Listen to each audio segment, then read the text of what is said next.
Good morning, Mr. Alipio. Second offense, big red flag. Judges don't usually have patience for repeat DWI cases because they see it as a real danger to the community. But here's the question. Should penalties always be harsher for a second offense, or should the time gap between them matter? Sir, you were charged with driving while intoxicated. Second offense. You are facing up to a year in jail and or a $4,000 fine. We are going to do probable cause. You have the right to remain silent. Anything you say can or will be used against you. On March 13th, 2025, an officer observed a blue Ford F-250 driving at a high rate of speed. The officer paced the Ford driving 79 miles per hour in a 60-mile-per-hour zone. The officer observed the vehicle to fail to maintain a single lane, driving over a solid dash line, and driving between two lanes with other motor vehicles in the area when the vehicle failed to maintain the single lane. A traffic stop was initiated. The officer made contact with the defendant, the driver and sole occupant of the vehicle. The officer observed the defendant to have slurred speech. The defendant stated he drank one alcoholic drink prior to the traffic stop. The officer observed the defendant to be staggering while walking, using the motor vehicle for support, and the defendant to have the mild odor of alcohol upon his breath. The defendant appeared confused, and the officer had to repeat himself multiple times. SFSTs were conducted. 6 out of 6 clues were observed on the HDN. 2 out of 8 clues observed on the walk and turn. 3 out of 4 clues observed on the one-leg stand. The defendant stated he drank 2 to 3 alcoholic drinks prior to the traffic stop. The defendant was arrested. An inventory search was conducted of the defendant's vehicle, and the officer observed a warm to the touch white cup in the center console. Alcohol while driving? 3 to 3/4 full while with the smell of an alcoholic beverage. The defendant was read the DIC and refused the breath test. A blood search warrant was signed and executed. Mr. Alipio, I would hope that you would recognize it's elementary that you're not to have alcohol in the car while you are driving. I'm going to find that there is sufficient probable cause to go forward with your case. I'm ordering you now as a condition of your bond not to consume alcohol. This is huge. The judge isn't just suspending his license. He's banning him from driving altogether. No excuses. No loopholes. That's not standard in every courtroom. But Judge Fleischer is crystal clear. Break this rule and it's straight to jail. Is that fair justice or a step too far? If I find that you drive, likewise you will go to jail. I do not know what your immigration status is, but if you are not in this country with permission and you go to jail and immigration finds you, they will put an immigration detainer on you and you will be stuck like Chuck in custody until this case is over with, and then you get shipped off to immigration. Do you understand? Yes. I am sending notice to DPS that there is now a restriction on you that you are not to drive any vehicle that doesn't have an ignition interlock on it. If you were caught driving a vehicle and it does not have an ignition interlock, every officer in the state will know to arrest you and put you in jail. Do you understand? Yes. Your Honor, just to clarify, so he can drive so long as he has a guardian? No, I'm taking away, he's not allowed to drive at all. Would you consider reinstating his ability to drive because he owns his own business? I'm not ready yet. All I know is that he's got alcohol allegedly in the car while he's driving, and it's a second offense. Look at me, Mr. Alipio. You're not going to like the way I do it. That's Judge Fleischer's signature tough love line. Translation? Fix your problem yourself, or the court will do it for you. And trust me, no one wants the court's version of a fix. Now the real test is how the defendant reacts. Do not drive. Do you understand? Yes. Yes, sir. Because of this restriction, you will now be required to obtain a portable device that you're going to take with you everywhere you go to prove to me that you are not consuming alcohol. I don't know if you have a problem with drugs or alcohol. If you do, now is the time for you to address it. Because if I see it becomes a problem, I'm going to address it for you. And I promise you're not going to like the way that I do it. Do you understand? Yes. Yes. Because you have a lawyer, I will waive your appearance. That means that you don't have to waste your time coming to court. But it is your responsibility to stay in touch with Lee. If she tells me that she can't get a hold of you because you're ducking and dodging phone calls, you're playing games, you're not responding to her, likewise, I will issue a warrant for your arrest. I'm going to do everything in my power to protect my street at all costs. And I have no qualms about putting you in custody. If you don't believe me, ask Lee. She knows. For now, I will have you come up here, swear to us that you're not going to drive. After that, you'll get to Victoria where we will have you sign a reset. After that, you'll get with Felicia for your bond conditions. And after that, you'll be free to go. It's not forever, but I want to know that you truly appreciates and not just, oh, I'm sorry. Yes, Your Honor, his prior DWI was in 2003, so he had not had alcohol in any long time. How do we know? How many times has he not been caught that we just don't know? No. I don't know. But all I know is he's got alcohol in the car. He has a prior DWI. So he's already on notice of what you can and can't do. I have a problem. So Yes, Your Honor. just proactivity goes a long way. Yes, Your Honor. All right. Good luck to you, Michelle. You don't see here for Mr. Flores, Adrian Flores. He's in the holdover.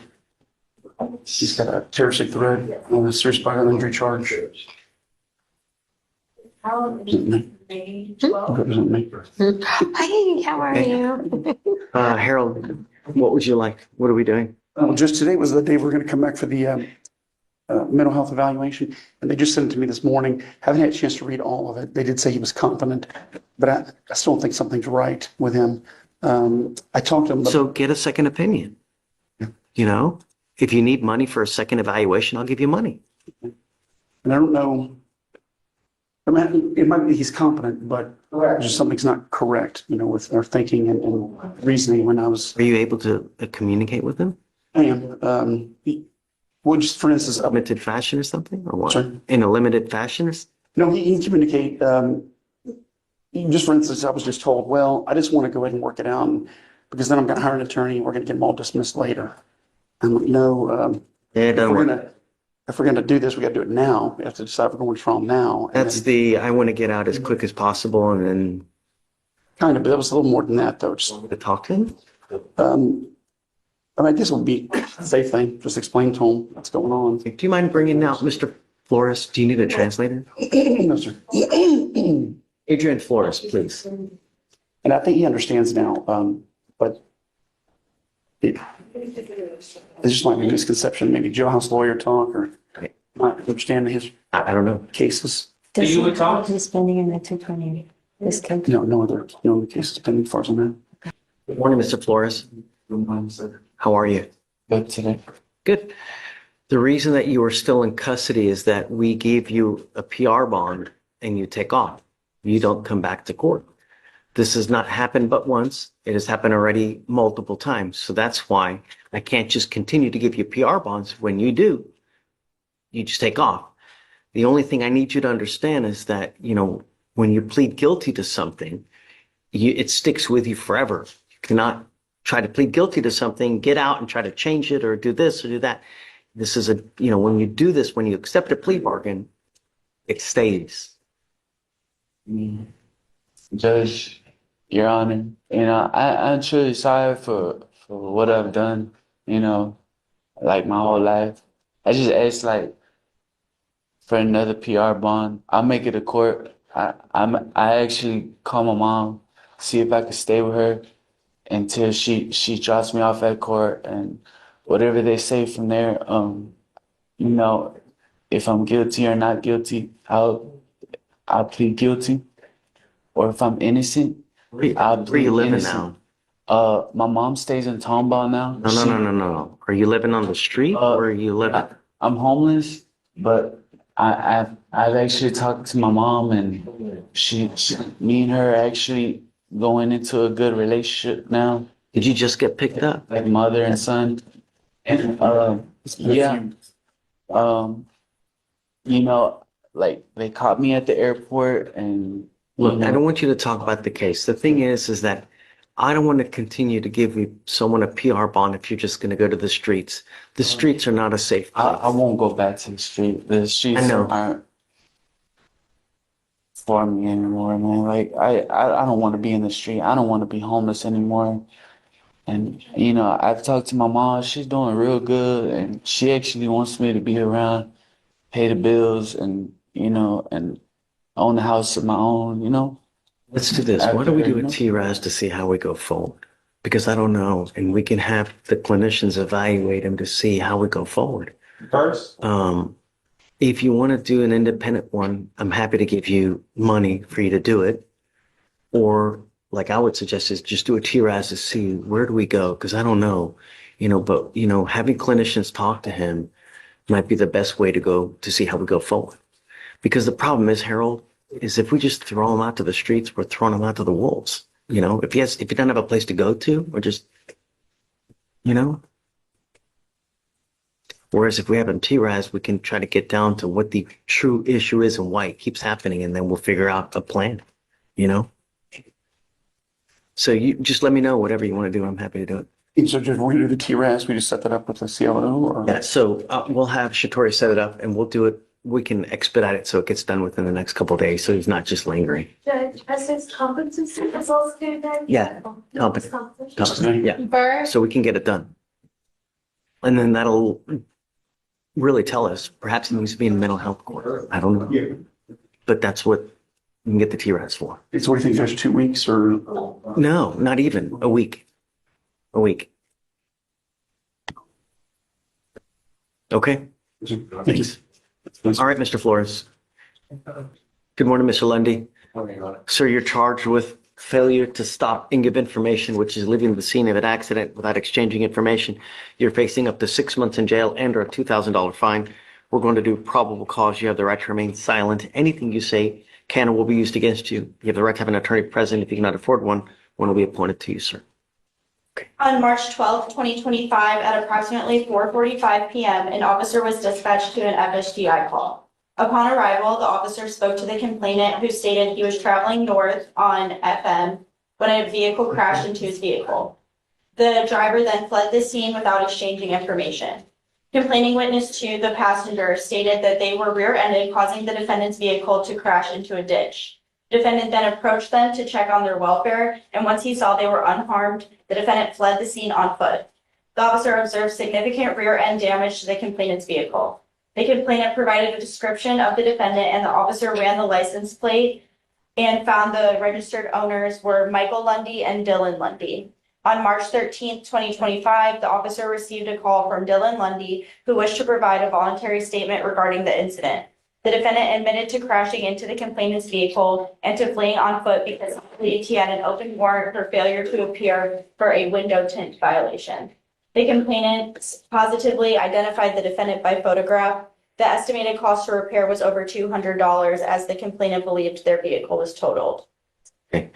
Can you run his license, please? And does he have any open cases anywhere? If you can run an NCIC. His driver's license is eligible, and I normally don't take note of Class C violations, but I do. No, I don't care about Class C. Right. Didn't, Um, no, I don't care. He does not have any open Nope. cases Okay. at the moment. Got it. All right, Mr. Lundy, I'm going to find there's sufficient probable cause to go forward with the case. The only condition I'm placing on you now is you are not allowed to drive unless you have a valid Texas driver license and liability insurance in your name.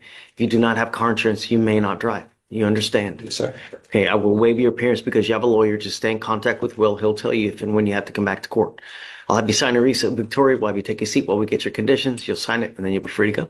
Thank you, Judge. Don't pick up any new case. Yes, sir. Is that pre-trial bond condition? State's conditions. Okay. Okay, Next is so- on page 12. Howard, come on up. Can you file those, please? Yeah. Good morning, Mr. Phillips. Good morning, Your Honor. Sir, you're charged with reckless driving. You're facing up to 30 days in jail and or a $500 fine. We're going to do probable cause. You have the right to remain silent. Anything you say can or will be used against you, sir. On March 12th, 2025, at approximately 9:25 a.m., an officer was conducting a stationary traffic enforcement on a public roadway of the 7,000th block of IH 610 southbound in Harris County, Texas. The officer observed a red Ford pickup truck traveling at a high rate of speed with heavy traffic and the posted limit was 60 miles per hour. The officer witnessed the pickup truck bypassing other motor vehicles, weaving in and out of traffic at high speeds and coming dangerously close to other motor vehicles, with other drivers having to brake to avoid collisions as the Ford cut in front of them recklessly. The officer witnessed the pickup make multiple unsafe lane changes. A traffic stop was initiated. The officer reached speeds up to 110 miles per hour to catch up with the truck, but the pickup continued to distance itself from the patrol vehicle. The officer made contact with the defendant, driver, and sole occupant. The defendant admitted, "I know I was driving like an idiot. I just got off work." The defendant acknowledged he was aware that he could have caused an accident and hurt someone. Mr. Phillips, I'm going to find that there's sufficient probable cause to go forward with the case. If I find that you drive like this again, it's really not going to go well for you. Do you understand? Yes, sir. I will protect my street at all costs. If that means putting you in jail with a $500,000 bond, I'm going to do it in a second. Do you understand? Yes, sir. Anymore, I will also take your privilege to drive away from you as well. Can you look to see if he has a license? Yes, his driver's license is eligible, Your Honor. You are not allowed to drive unless you have valid liability insurance in your name, and that is also now a condition of your bond. No reckless driving, maniacally driving, donuts, street takeovers, anything of this nature. Do you understand? Yes, Your Honor. You will sign conditions to this, and after that, you'll be free to go. You have a lawyer. I will waive your appearance. Just keep my street safe, man. Every day we have people dying. It's not fair. Do you understand? Yes, Your Honor. Okay, come on. Thank you, Judge. Right this way. Mr. Albardon, sir, you're charged with terroristic threat of a family or a household member. You're facing up to a year in jail and or a $4,000 fine. We're going to do probable cause. You have the right to remain silent. Anything you say can and will be used against you. You have the right to have an attorney present. If you cannot afford one will be appointed to you, sir. Thomas On Flores? March 12th, 2025, an officer responded to a weapons disturbance call at a residence in Katy, Harris County, Texas. Upon arrival, the officer met with the witness, who stated the defendant, her brother, and the complainant, her sister, were inside the residence and were involved in a verbal disturbance. The witness believed the defendant walked upstairs to retrieve a firearm during the altercation, which caused her to walk out of the residence and call 911. The witness, the complainant, and the defendant were eating at the dinner table, and the defendant told the complainant that he will shoot the complainant and the complainant will need to leave the residence. The complainant stated that she lives at the residence with the defendant. The complainant stated the defendant got into a verbal altercation with their father, and the defendant stated that he was the man of the house. The defendant attempted to slap the complainant in her face, and the complainant moved her head back, causing her hijab to fall off her head. The defendant told the complainant he would grab a gun, hold her down, and shoot her. The defendant would see that the complainant would not be in the residence. The complainant stated she felt in fear when the defendant threatened to shoot her. Mr. Albardon, I'm going to find that there's sufficient probable cause to go forward with the case. A protective order has been issued in this case that identifies Ms. Lubna as a protected individual. Get to know this protective order, because if you do something to violate it, the state can and will file a violation of a protective order against you. And it's one of the worst cases that you can pick up. Do you understand? One of the things is this comes with a residential restriction that you're not allowed within 200 feet of the Park Fair Courthouse. Do you understand? If you go back to this place, it's not going to go well for you. Do you understand? How old are you, sir? How much? 33. Do you work? Do you have the ability to hire a lawyer? So what I'll do is I'll have you fill out an application for me. I need to know whether you can qualify for a court-appointed lawyer. Any allegation of alcohol or Mackenzie, any alcohol or any dope or anything like No that? allegations of alcohol. Okay. So for now, what I'm going to do is I'm also ordering you not to have any contact with this person and not to be in possession of weapons. Do you understand? I'll provide you a lawyer today and we can talk about how we go forward, but just be careful. I don't want to have to put you in jail. Do you understand? Okay. Do you mind giving me an application? Deputy Miranda's going to give you an application. I'll have you sign a reset with Victoria and then we'll have you take a seat in the jury box. Good morning, Miss Burse. Sorry, I lost my voice. Burse, that's what's right? Yes. Okay, ma'am, you're charged with criminal mischief. You're facing up to 6 months in jail and or a $2,000 fine. We're going to do probable cause. You have the right to remain silent. Anything you say can and will be used against you. You have the right to have an attorney present if you cannot afford one. Just hang tight and we'll, okay? On March 13th, 2025, an officer responded to a criminal mischief call at a residence in Harris County, Texas. The officer made contact with the complainant and the witness who directed the officer to the scene. The complainant stated the defendant came to the location, broke his motor vehicle window, and recorded the incident on his phone for the officers to see. The complainant stated the defendant left the location in a black Kia that had the location on. The complainant stated the defendant was on Rust Creek Drive at an apartment. He could point to her apartment. The cost of the damage to the motor vehicle was approximately $500. The officer reviewed the video and observed the defendant striking the front passenger window, causing the window to shatter, then leaving the location. The officer observed a brick inside the motor vehicle with glass shards inside the front passenger seat, floorboard, and outside the motor vehicle. The complainant was positively identified by her Texas ID prior to driving to her location per GPS. The officers followed behind and the complainant pointed at the apartment as the defendant was standing right outside of it. The officer made contact with the defendant who was wearing the same outfit in the video and the defendant admitted to breaking the complainant's window. Got it. Do you have the rip done? I'm assuming this complainant doesn't want to have contact with her? We have. Not yet? Okay. Ms. Burse, I'm going to find that there's sufficient probable cause to go forward with the case. I'm ordering you now as a condition of your bond not to have any contact with this person. Do you understand? Yes, Your Honor. I don't care what's going on in your life. Don't have any contact with this person. I'm also ordering you not to be in possession of your weapons as well. Okay. If I find that you're a danger to my community, it's not going to go well for you. Do you understand? Yes, sir. Do you have the ability to hire a lawyer? Are you sure? Yes. Do you want to apply for a court-appointed lawyer? If I really don't need one, then no. You need a lawyer. Okay, then You're facing 6 months in jail, Then yes. $2,000 fine, plus it could go on your record, and it's disastrous when it goes on your record. Yes. It's a good idea. Do you mind giving her an application? So I'm going to have you fill out the application. I'll have you take a seat in the jury box. So we'll get your bond conditions. Do not leave until you sign them. And then Okay. I'll have you talk to a lawyer here momentarily.